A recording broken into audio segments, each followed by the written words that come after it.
Okay, good morning. So we're going to learn today about the MapReduce and YARN component of HDFS. Okay, so I have written down the questions which are asked in the university papers on this particular topic. This particular topic is from your. Can you see the screen? No, I'm not.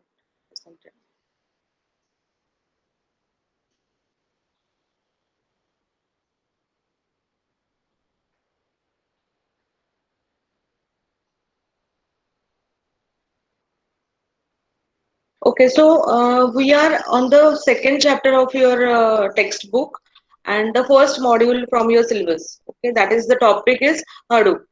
Okay, big data is done. That is the first chapter in your textbook. The second chapter is about Hadoop, and we are concentrating on the Hadoop ka core components. So today's target is to learn about MapReduce properly and YARN. What is the YARN component and what is the MapReduce component?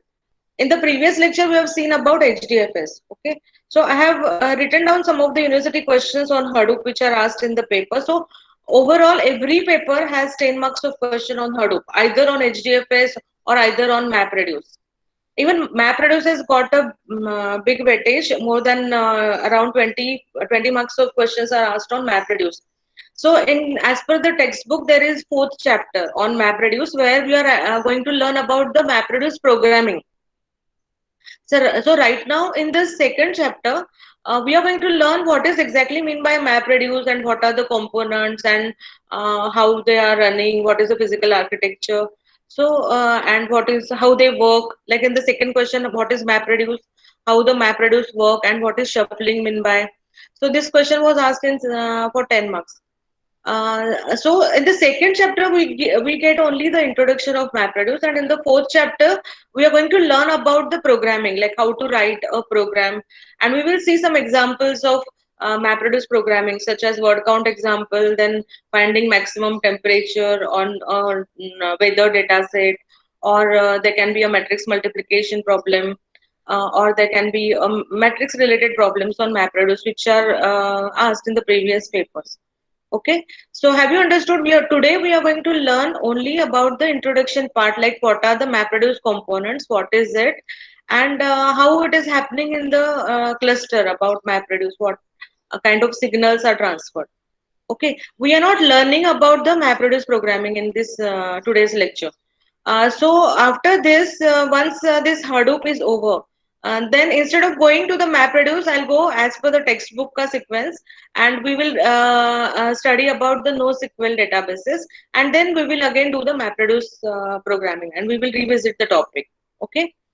So these are the questions which are asked in the paper about shuffle and sort operation of MapReduce framework with the help of an example. Again, the same kind of question. Here it is only for 5 marks, but here 5 marks questions are generally there for the first question. That is a compulsory question.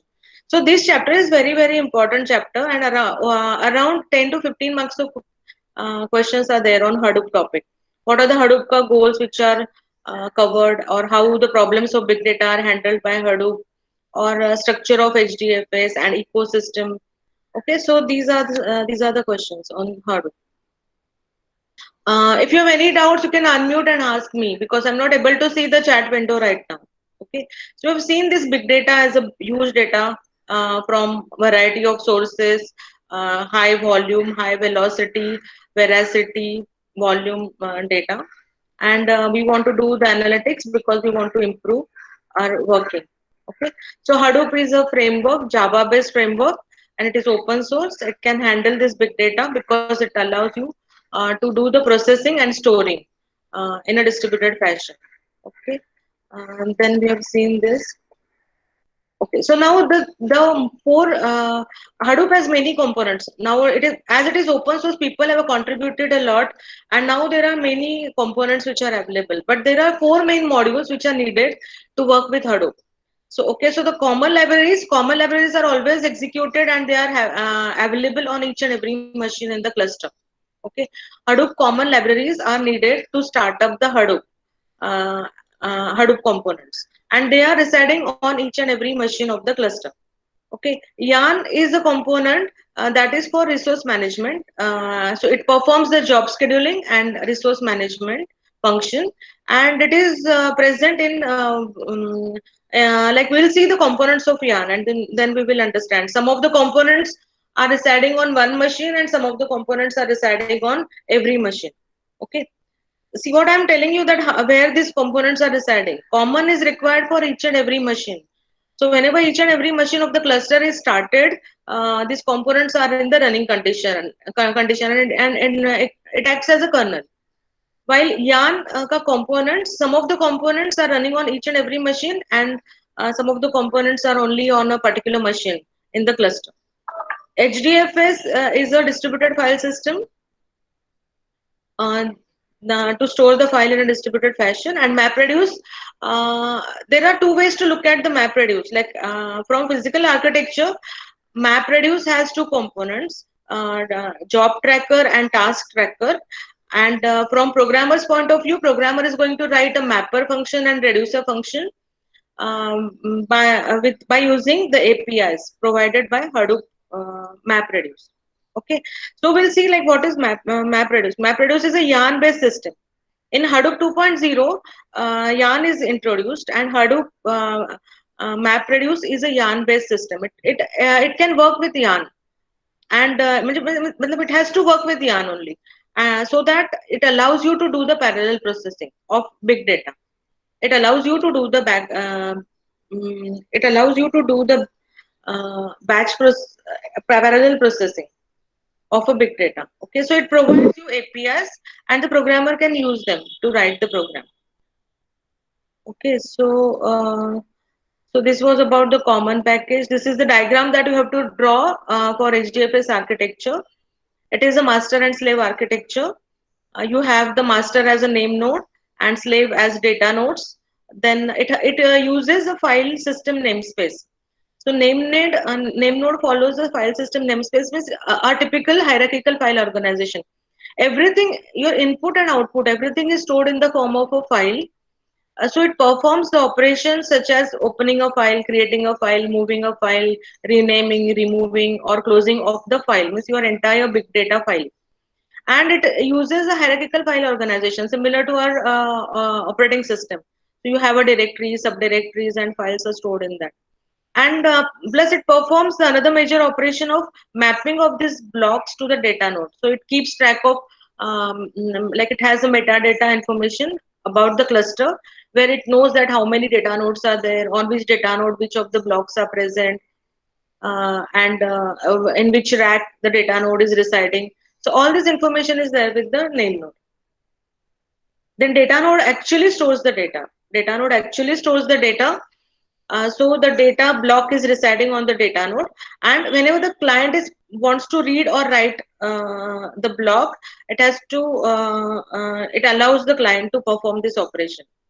Okay, so data node ka functions are create a block, delete a block, or replicate the block, or get this request from the client, and the request can be read or write request. Okay, so I think this is clear. In HDFS, there are it is a master slave architecture. Name node is a master. Data nodes are the slave nodes. Name node will create a file. Your big data is in the form of a file, so it can create a file, open the file, close the file, move, rename, all file operations it can perform. It keeps the metadata information about the entire cluster, like how many data nodes are there, on which data node which blocks are residing, on which rack which particular data nodes are there, their IP addresses, all this information is there with name node. So client can communicate with the name node for creating a file, opening a file, and but when it has to read or write operation on the file, client communicates with the data nodes, because it will get the information about the data node from name node, and it directly communicates with the data node to perform the read operation on the block or write operation on the block. Okay, so is it clear? Any doubt you can unmute and ask me. Okay. Uh, so uh, so we'll see here. This I'll just quickly revise the previous lecture. This name node and data node. See here in this cluster, you have the master, this top diagrams are for the master computers. So it is not necessary that name node process, means this is also normal commodity hardware. This master machine is also a normal machine. The slave machine is also a normal computer with Linux operating system. So it is called as a commodity hardware. And it is not compulsory that your name node and job tracker should be there on the same machine. So it can be there on the same machine, or it can be there on different machines. So these are actually, if you want to visualize them, it is actually a process running on this machine. So as you start the cluster, initialize the cluster, the name node is started, job tracker is started. So these are the processes which starts running in this machine. And when the data nodes are started or switch on, then this data node process is running on this machine, and the task tracker process is running on the machine. So there are, like, Hadoop allows you to perform two major operations. Hadoop allows you to perform two major operations on big data. The first major operation is about the storage of your big data, and the second major operation is about the parallel processing of this big data. You want to process it because you want to analyze it. So Hadoop architecture, this entire Hadoop architecture allows you to store and to process the data in a parallel fashion on this distributed architecture. So HDFS concentrates on the storage part, and MapReduce concentrates on the parallel processing of the data. So in case of Edge, and both of them, they follow master and slave architecture. So in HDFS, the master is name node and the slave is data node. So that's why this data node process is a slave node, and data node is always in communication with the name node, and it always sends the signal, heartbeats, after every 3 seconds, that I'm alive and these are the blocks which are there on my in my machine. So data node is always in communication with name node, because it is a slave and this name node is a master, and master should know what is happening at the slave nodes. So all these slave nodes, they communicate with this name node after every 3 seconds. Plus, in case of MapReduce, your master is a job tracker and task tracker is the slave. So this task tracker also sends the heartbeat signal to the job tracker, and it keeps informing the job tracker about the job or about the task that it is performing. Okay, so we are going to see in detail about the parallel processing part today. But before that, we'll see the first portion. Like here, the client is there. Client wants to store this particular file. Suppose the name of the file is a feedback.txt file, and so the client submits this file to the name node. Okay, are you understanding? I'm just trying to tell you about HDFS right now. Okay, after finishing of HDFS flow, we will go to the MapReduce. So we are now covering the second component of core component of Hadoop, that is HDFS. What is the first component of Hadoop? Common libraries. The second component of Hadoop is HDFS. So I'm right now I'm talking about HDFS.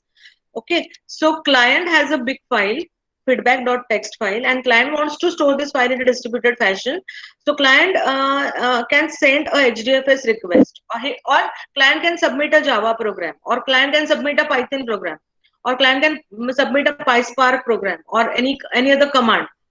Okay, so he submits the command, and he tells the name node that I want to store this particular file. It is a big data. So name node, what it does is that it has the metadata information. Like it knows everything about the cluster, that how many data nodes and what is the storage capacity, like how much memory is free and where it can allocate, uh, um, uh, how to allocate the data nodes to the blocks. So it consults the metadata information, and it identifies that this particular file can be divided into 3 chunks. Normally it is 64 MB ka block, but in most of the advanced now systems nowadays, 128 MB blocks uh, are created. But that factor, you can store it in the configuration file. By default, it is 64 MB. So it identifies that this particular file is divided into 3 chunks, and they should be stored on these three on these machines. Okay, and it decides about this replication factor is equal to 3 by looking at this configuration file, hdfs site.xml. This is a configuration file present into the cluster, and from this file the value of this particular variable is equal to 3. So that's why it decides that three replicas should be maintained in the cluster, and it gives this information to the client. Now client gets the IP address of data node 1, and it establishes the TCP IP connection with data node 1, and it tells the data node 1 that the copy should be created in data node 2 and 5, and then the block is stored. Data node 1 communicates with data node 2, and it sends the copy of the block which is created on data node 2, which communicates with 5, and the third copy is created on data node 5. If it is successfully done, it sends the positive acknowledgement to data node 2. Data node 2 sends the positive acknowledgement to 1. 1 sends the positive acknowledgement to client, and then client sends the success signal to name node. Once it receives the success signal, it updates the metadata information. This way, the file slowly the file will get or your big data will get stored. First block A, then B, then C. Like this, the data will get stored. Once the data is stored, it is not it is not compulsory that you have to immediately do the analysis. You may do the analysis after some days, or whenever you want. Okay, so there are two different steps. First step is about the storage of your file. So this way the file is stored. Now, in this case, here, this replication is done in such a way that these signals are transferred in this way: one to data node 1 to 2, 2 to 5, 5 to 2, so that it is taking care of the traffic of signals within the cluster. It is not it is always taking care that only one particular node should not be overburdened, or only the client is sending the messages and receiving the responses, or only the name node is continuously receiving the response. Like this, it will try to keep that the traffic is properly managed and dispersed within the cluster. So that's why such kind of techniques are used. And here it uses checksum somewhere. Like I told you that it is not storing encrypted data. Data is not in the encrypted format, but it does something such as checksum calculation for the block. So that if it is corrupted, the block is corrupted, then it will again ask the name node to get the copy, or it will it will inform that to the name node, and name node will initiate another data node, and another copy will be created. Okay, so with respect to security only, what is happening in this cluster is that the client is authenticated. The name node checks that whether the client is authenticated client and authorized to access this particular file. So only authorization and authentication is done, and so whenever the block is stored or referred, checksum is used to verify whether it is a proper block. Okay, so I think this is done. These are this dotted line. I'm using the in my diagrams. I'm using these dotted lines to show the heartbeats.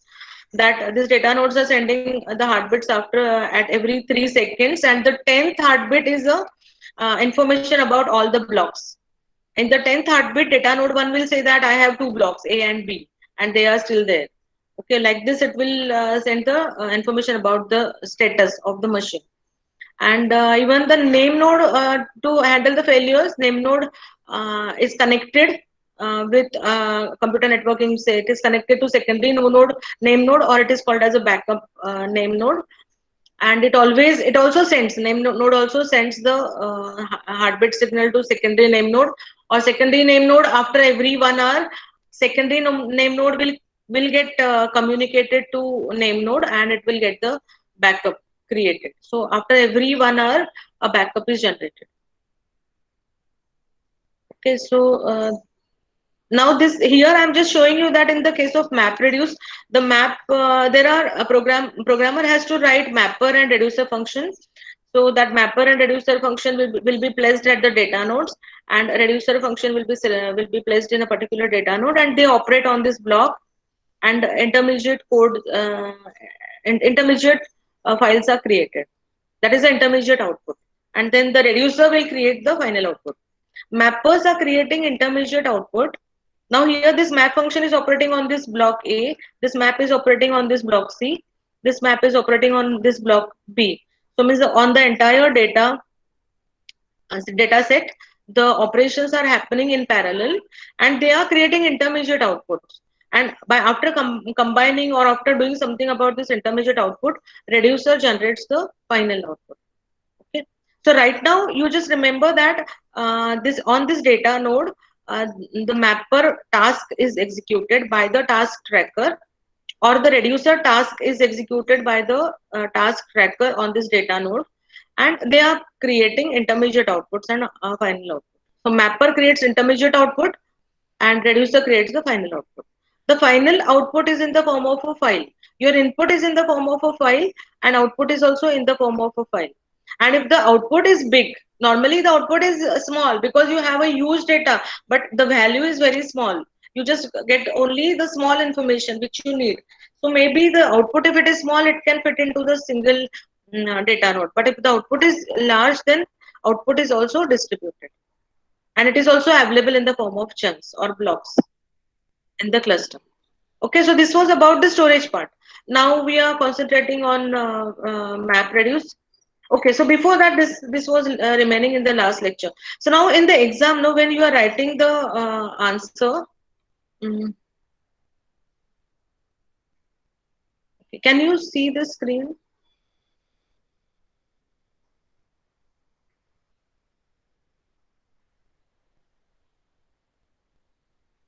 Okay, when you are writing the answer, you will have to write down the answer in this theoretical format. So it is difficult to remember this. So with respect to the diagram, you just try to understand it first, and then we'll have a quick revision about it.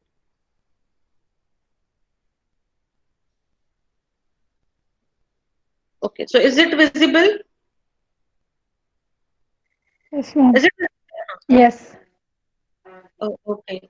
So your this entire HDFS architecture is it is using this distributed file design. File is in that is, so by looking at the diagram only you can remember that the file is in the distributed way stored.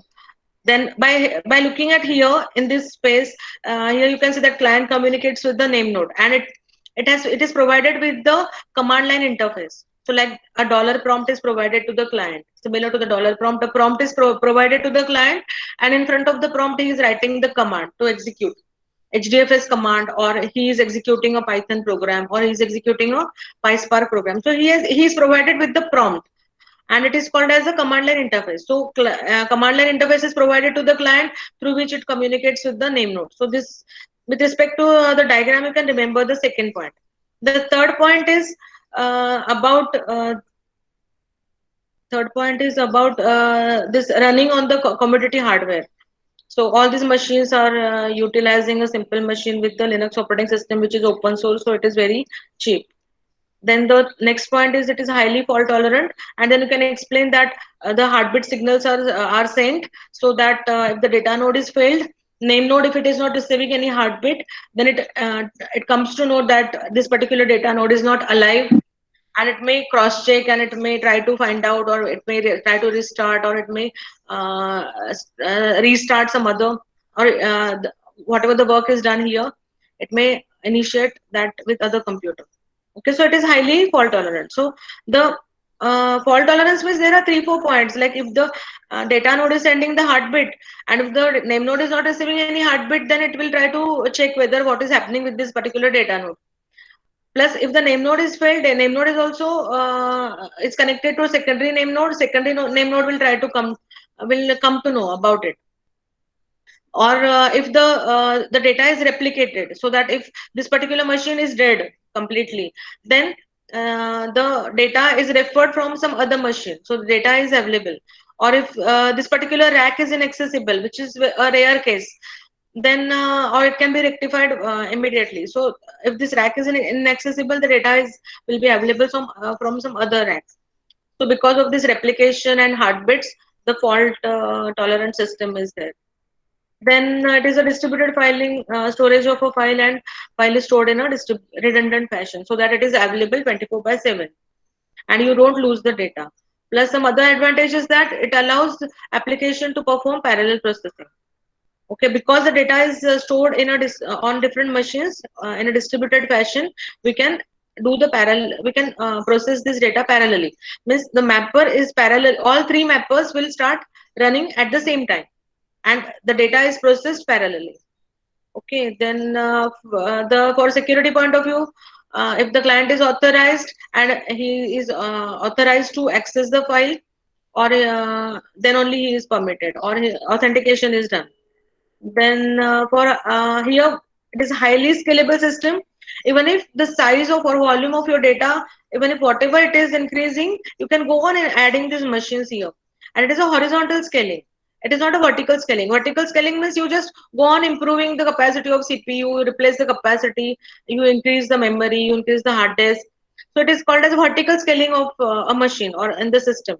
But vertical scaling will definitely will work for some time, and after some time it will not work. So here the system is using horizontal scalability, means horizontally are increasing the capacity of your cluster. You can go on adding any type of machines, the system will handle it, and it's giving you high throughput. Overall execution of your project is very fast, and it is giving you the streaming access to file data. Okay, the file is accessed in a sequential manner we want to see. But nowadays there are tools which are available which will give you the data fast. Actually, it is only with MapReduce and Hadoop HDFS, the access to file is a sequential access or a streaming access. So this everything is there here written down in the form of text over here. So I'll not repeat that.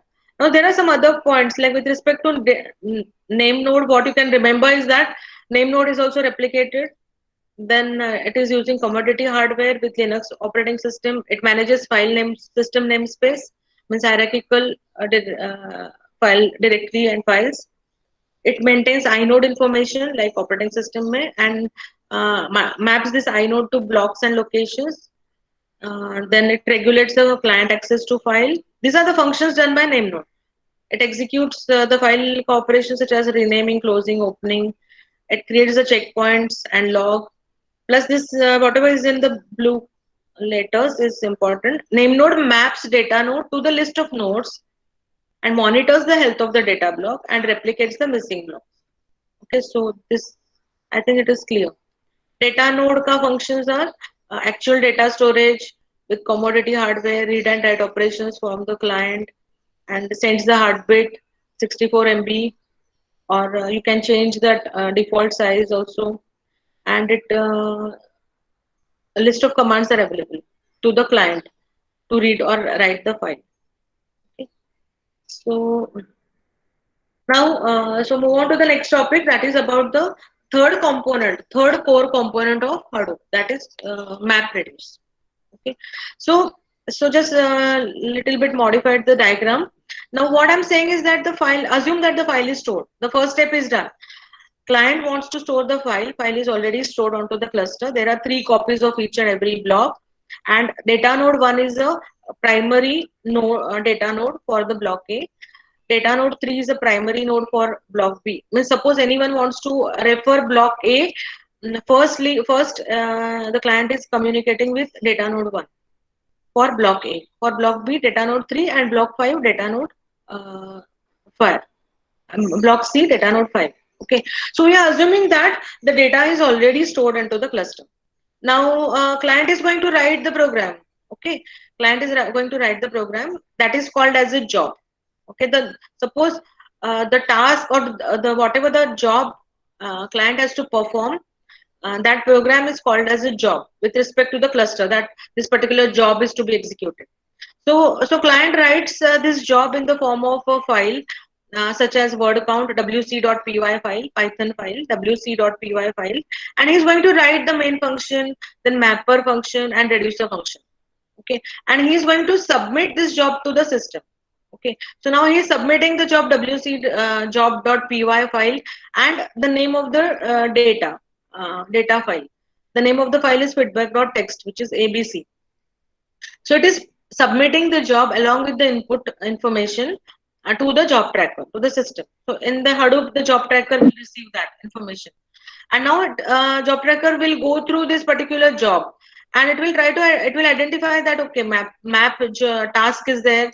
It will try to identify what are the tasks that it has to perform. So it will identify that there is a map task, there is a reducer task is to be performed.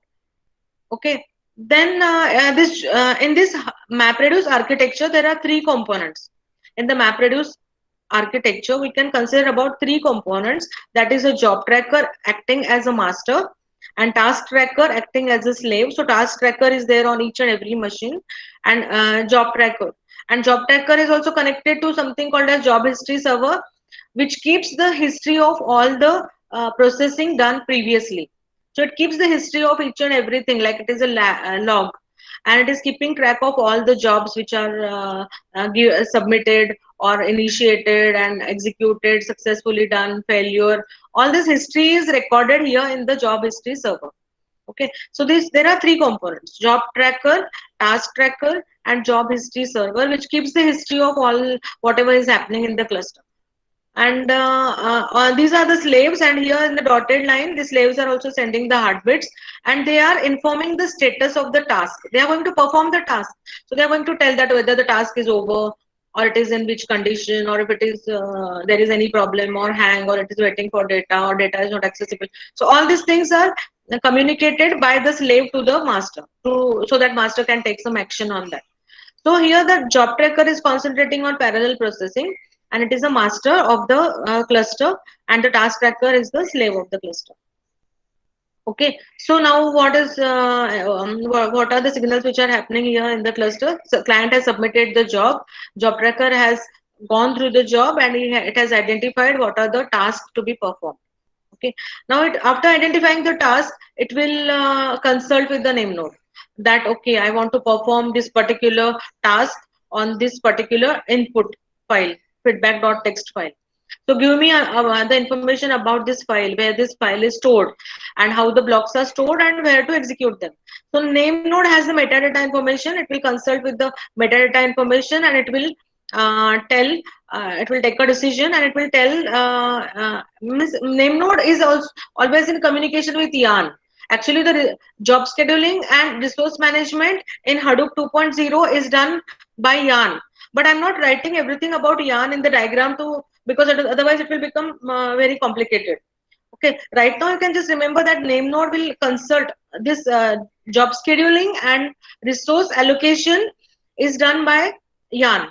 So name node is in consultation with yarn, and it will inform the job tracker that okay, for block A you refer DN1, B for DN3, like this. It will give the information to job tracker. Now job tracker has got the IP addresses of this machine, and it will send the computation to the location where the data is residing. Okay, here we are not, our data is not traveling to the program. Okay, what happens is that in case of RDBMS or in case of normal program, whenever your data is in the form of a file, and if you are executing the program, like I'm just talking about your programming that you did in second year or first year.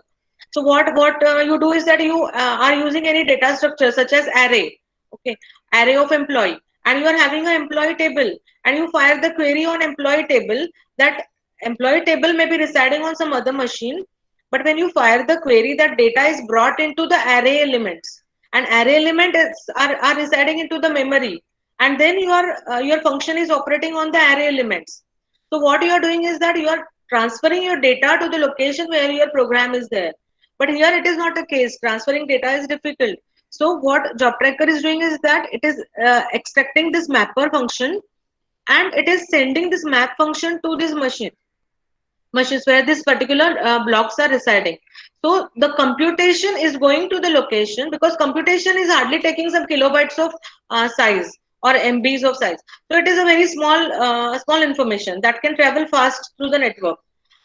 Okay, so the job tracker extracts the map function from this job, and it will send this job task to this particular task tracker, and it will instruct the task tracker to do this particular task. Okay, so it will give the command to the task tracker that you have to do this particular task on this particular block. Okay, plus it will also identify that because there is one more task, reducer task is there. So it will also identify that which machine is to be selected for reducer task. So it will also have in consultation with yarn, it may decide that suppose this is a very big file, then it will decide that okay, these are the two machines where reducer can be performed parallelly. So it will select the data nodes and the task trackers, and it will also send the same copy. So here the same copy, the whatever the code is here in this map, the same code is there at these three locations. And reducer calls also same copy. User is writing it only once, but the multiple copies of this reduce functions are transferred from your job tracker to the task tracker. Okay, so this way the job tracker will initiate all the task trackers, and it will give the command to the task tracker to perform the task. Okay, so you have understood the then what is happening after that is that here in these arrows, okay, these arrows have appeared. Like now this mapper is started working. So this map is now executing on this data. This map is executing on B, and this particular map is executing in C. And this is happening parallelly at the same time. Simultaneously, all three blocks are processed by.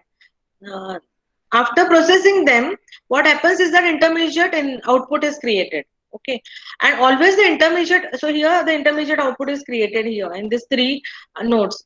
This intermediate output for most of the programs is in the form of key and value pair.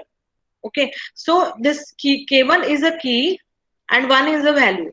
Okay, what I'm saying is that after processing this block A, the output of mapper is this particular intermediate output, where it is in the form of intermediate keys and value pairs. So k1 is a key and 1 is a value for that key. Again, the same key with one value, k2 with 1. Like this, everyone has created some intermediate output, and the keys, it is in the form of keys and values.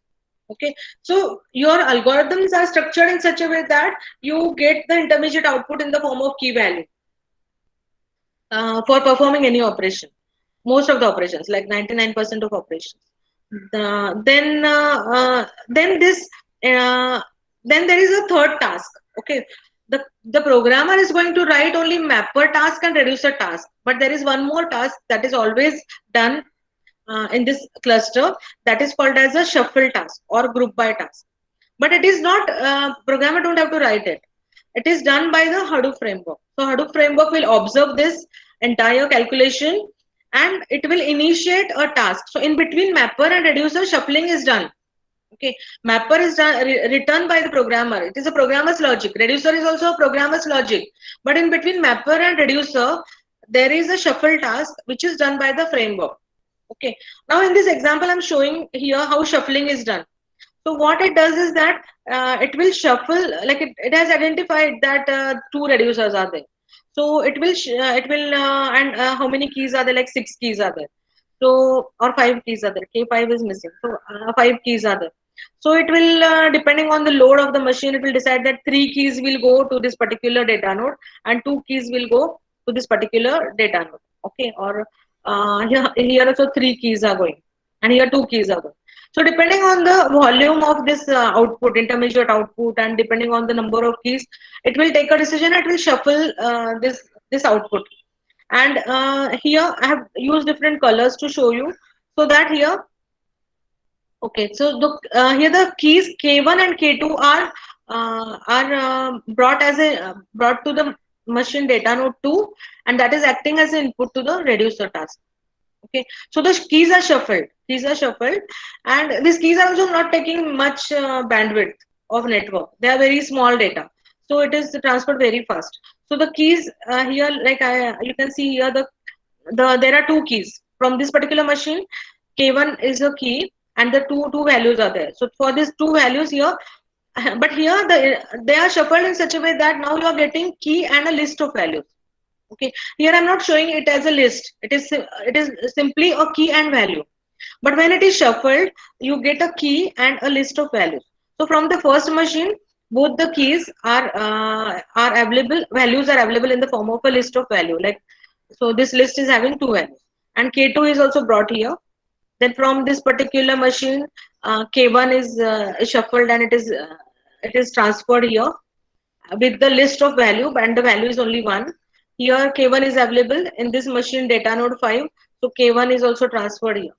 Okay, so all this intermediate output is shuffled, and it is acting as input to the reducer function of this particular data node.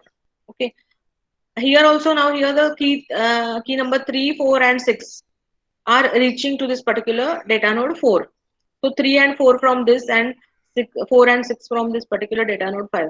So like this, the shuffling operation is occurring. So any doubt in the shuffling? Any doubt in the shuffling? No, ma'am.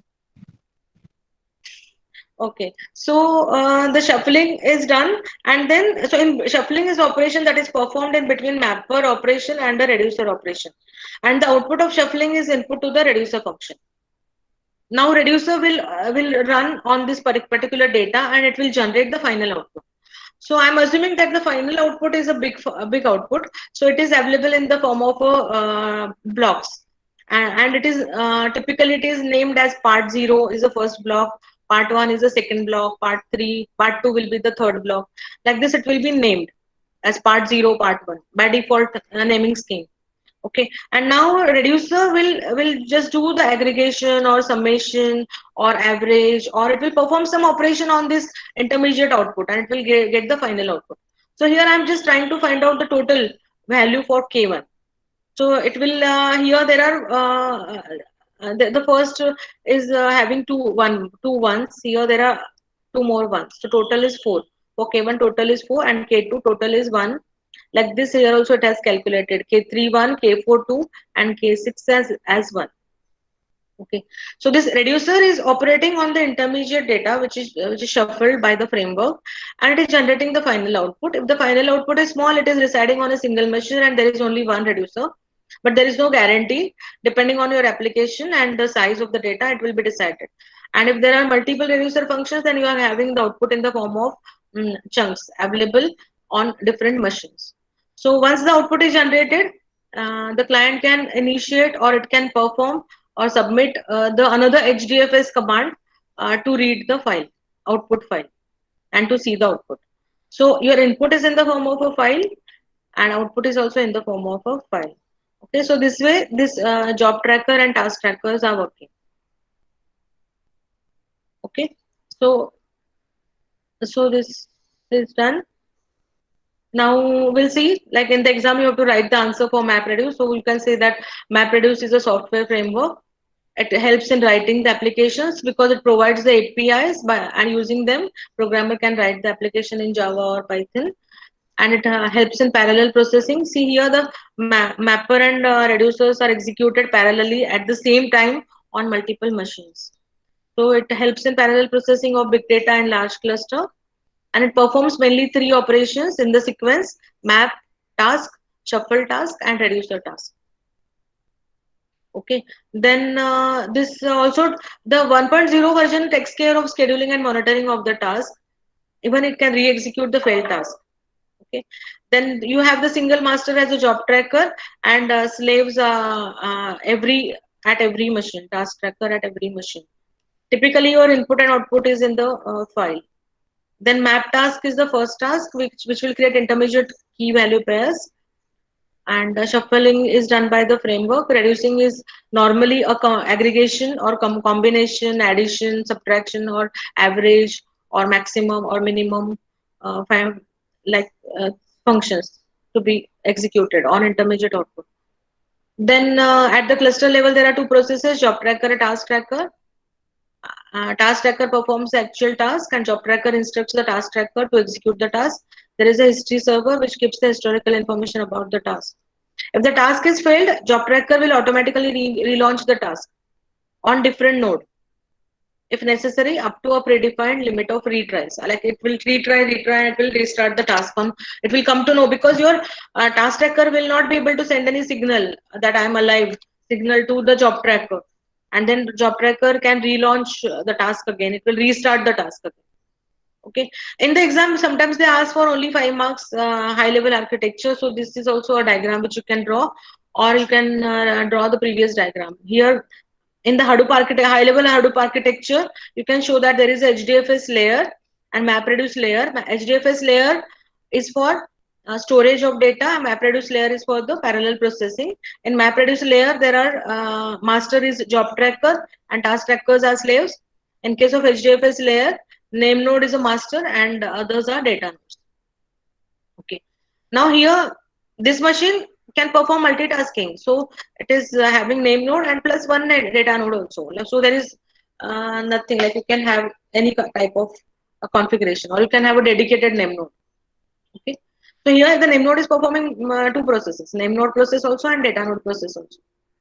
So maybe matlab you can store one chunk of a block here also. Okay. And so this way also you can communicate right now. So this is also a diagram which is most of the time, like I'm seeing this diagram at so many places. So high level architecture mein, if you search, you get this diagram. Okay. Now the fourth component is yarn. I want to finish this also. Uh, that yet another resource negotiator. So the name says that yet another, like another resource negotiator. Why another? Because in 1.0, your MapReduce was performing the job of yarn. MapReduce was initiating the task as well as it was doing the resource management task also. So because it was doing both the things, like initiating the task, monitoring the task, restarting the task, and plus allocating the resource, like allocating the CPU memory to perform the task. And so it was having some problems, like it used to support only 5,000 nodes and 40,000 tasks in a cluster. Beyond that, it was giving some scalability issues because it was job tracker was performing resource allocation and task scheduling and monitoring also. So that's why they came up with the new component called as a yarn, who is dedicated component running in the cluster. It may run on the same machine where the name node and job tracker is running, or it may be running on a separate machine. Okay. So yarn ka main purpose is to do the resource management and job scheduling and monitoring. Okay. So so it is concentrating on that, and MapReduce is now separate from that. It is not. It is relieved from the duty of doing the resource management. It is just concentrating on restarting the task, initiating the task, checking that whether the task is failed, like that. So MapReduce is now concentrating only on task का monitoring, and yarn is performing the job scheduling. जैसे operating system में होता है job scheduling, वैसे job scheduling, monitoring of the job, means the task कहाँ पे है, how they are running, which whether it is over or not. So everything is done by yarn, and it is also doing the resource management. It allocates the resources. Okay. Plus major advantage is that because of yarn, Hadoop became popular, because otherwise with MapReduce and HDFS, the sequential access of file was possible, and then it is becoming a batch processing fully. Now, because yarn can allow you to have different types of data processing methods, like multi-tenancy. So it allows you to perform a graph. So if your data is in the form of a graph, जैसे कि WhatsApp data or Facebook data can be represented in the form of a big graph, where a node indicates a person and the link indicates the connection between two people. Okay, so you can represent your information in the form of a graph. So yarn allows you to perform this graph processing. It allows you to perform interactive processing like SQL. May you feel the interactive in the background. It is a batch processing, but for the end user, it allows to have the interactive processing or stream processing, continuous stream of information, plus batch processing. So because of this new thing, which is possible, data processing methods, new data processing methods possible because of yarn. Now variety of tools are available, such as Spark, Hive, or HBase. HBase is a columnar database. Hive is a tool which will give you a feel of data warehouse of your big data, and Spark is mainly famous for real-time processing. Okay, so have you understood? Yarn is a new component which in Hadoop version 2.0. It will check that whether it will ensure that the cluster ka utilization is optimized utilization. It is compatible with the previous version. It allows you to have different data processing methods, other data processing frameworks as shown in the diagram, such as graph processing, interactive stream processing. Plus, it allows you to batch processing also, and it does the resource management and job scheduling. So it is performing a big job.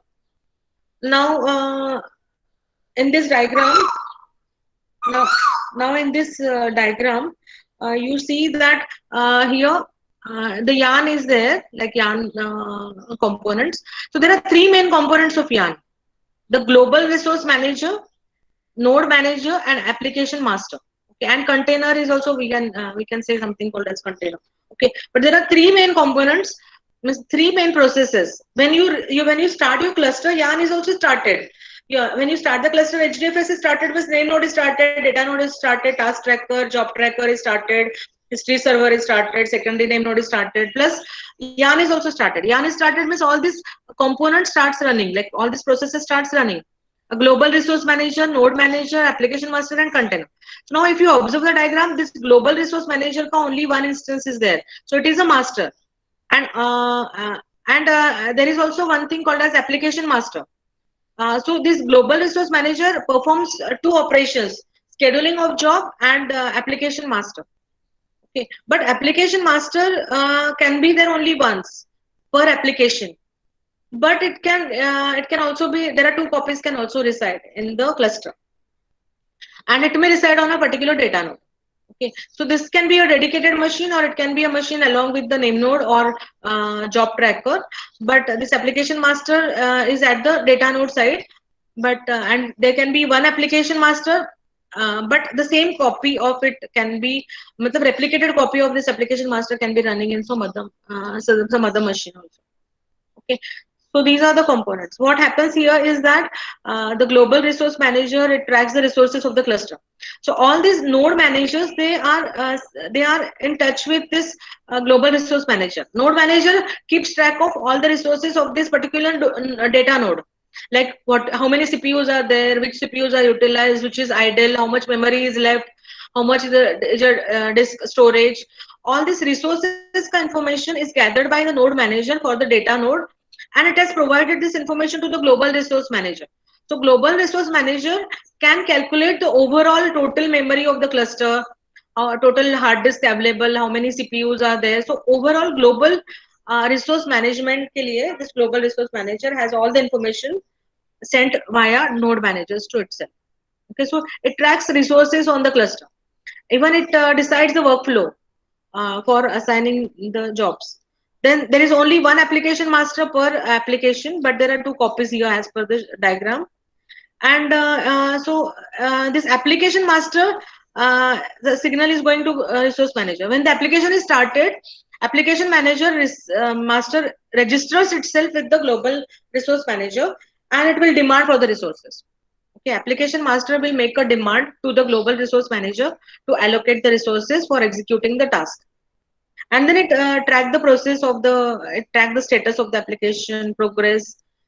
Okay, and it also works with the node manager. That's why it is at this particular location to execute and monitor the tasks.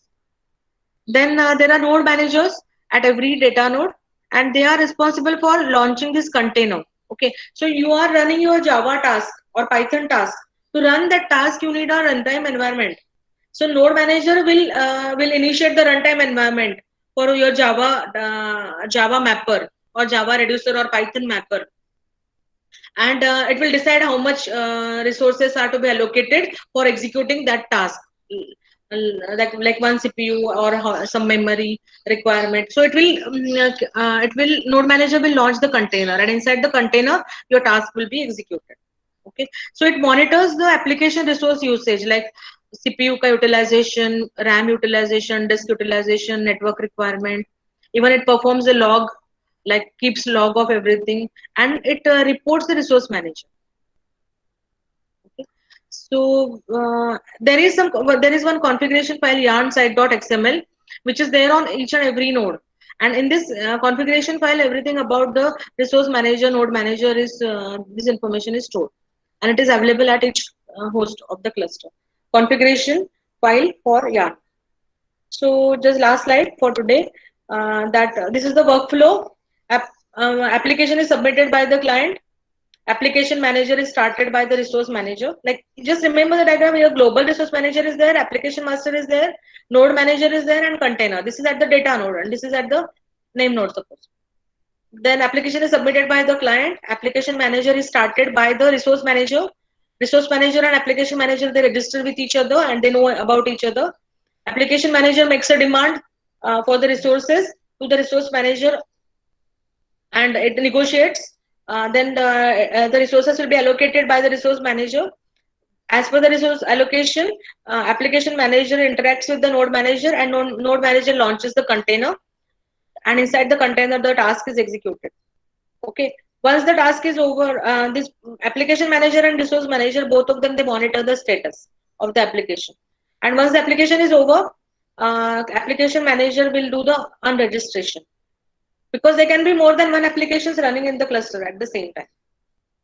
Okay, So I think we should stop now because the time is over. Um,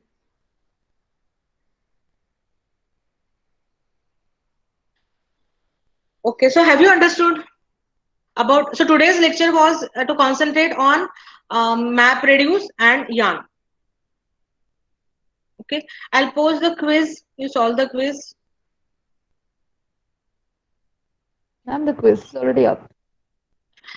Quiz was there for the mostly it was concentrating on HDFS and the first part. Okay, so today I'll have some other questions, set of questions for the lecture which is covered. Okay. Okay.